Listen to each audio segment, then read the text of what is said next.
Hi, this is Tim Penstone with EnviroPerfect Solutions, and spring is in the air, and like most of you, I am chomping at the bit to get out here and start raking and doing things to my lawn. So we're going to show you a couple of things that have happened to my lawn over the winter season.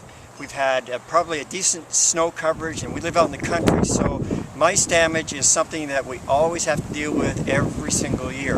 So I want to show you a bit of what you could be looking for and then show you how to deal with it in order to compensate so the lawn comes back healthy and strong. So we're going to zoom down here. So if you come follow the camera down to this area right here, you see kind of a little trench down in here. And this is a mouse tunnel. And what they do is the mice go through the tunnels underneath the snow and keep away from predators during the winter. But at the same time is that they always start to eat at the grasses and start to take the grasses and the roots out. And as you can see here, this is all bare ground. This is where the mice had been for the season.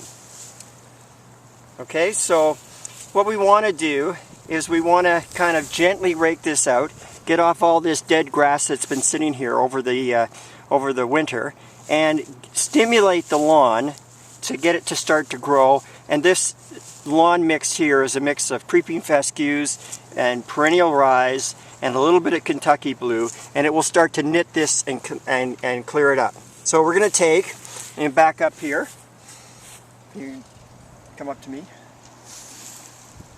Okay, so most of us have a fan rake, metal or plastic, and I prefer this over the traditional dethatching rake or regular rake that we have because it is a gentler massaging or scraping of the turf so that you don't do a lot of damage. A lot of power rakers are really hard on turf, and it takes some time to get by. I particularly like this type of operation. So if we zoom down back to our tunnels here, what we're going to do is take our fan rake and just gently rake over top of it. And as you can see, you can tell exactly where this tunnel has been and how much damage they've done. So all we're trying to do here is to remove the dead grass and gently stimulate the lawn to start growing again. And that's about it. So if it doesn't start to fill in, take a little bit of grass seed and a little bit of topsoil, put the grass seed down, sprinkle the topsoil over and water it in for a few days, and you should be back to normal. You have a great looking lawn. Okay, now hit stop. Okay, you recording? Mm-hmm. Okay, so we're going to take a look at some other damages that you get on a lawn over the winter.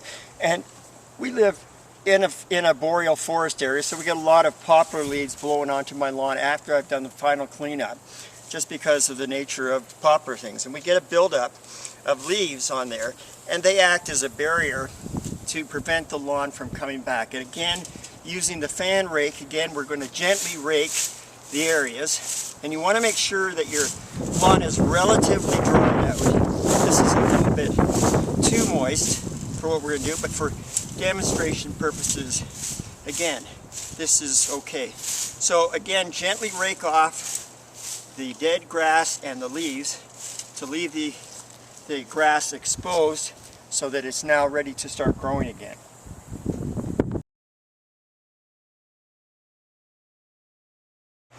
So we're going to take a look at some other damages that happen to a lawn over the winter, and we're going to zoom down to this area here, and you can see that the grass is all brown and matted down, and this is where we pile the snow from our driveway every season.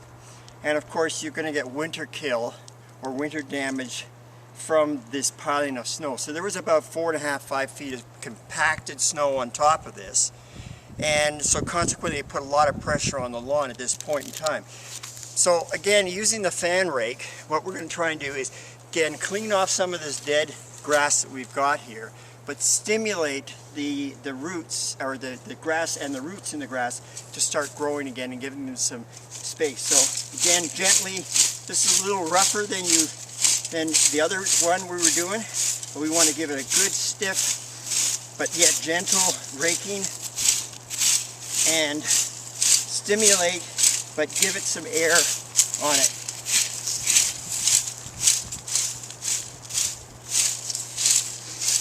And you can see the difference between this section that we have raked and this section we haven't.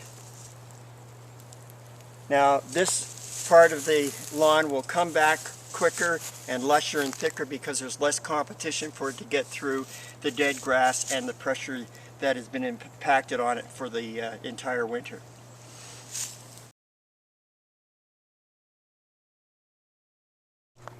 Okay, so another source of winter damage that a lot of you will have is salt damage from the salt that you put on your sidewalk and your driveways. It prevents people from slipping on the ice. And if we look down here, this is typically what happens when you have salt damage. You get the grass dies out, and the salt makes a condition that is very inhospitable for growing anything, including weeds. So what we want to do is to treat this is we want to be able to neutralize the salt in the soil and then make the conditions perfect again for growing grass. So what we're going to do is we're going to take our fan rake, we're going to rake gently but firmly across the areas that we have, and we're going to take some of our Soil Perfect RX Vive soil conditioner and we're going to sprinkle it generously in the area. And what this will do is it will neutralize the salts that we've put down and make conditions for growing the turf really good. Okay, and that's about it. And then we'll put some grass seed on here, a little bit of topsoil to cover it up, and water it in, and water it for the next 5 to 7 days until you start getting the perennial rise growing, and they act as a nursery grass, and you should be fine to start cutting again when it gets to the height that you want to cut it at.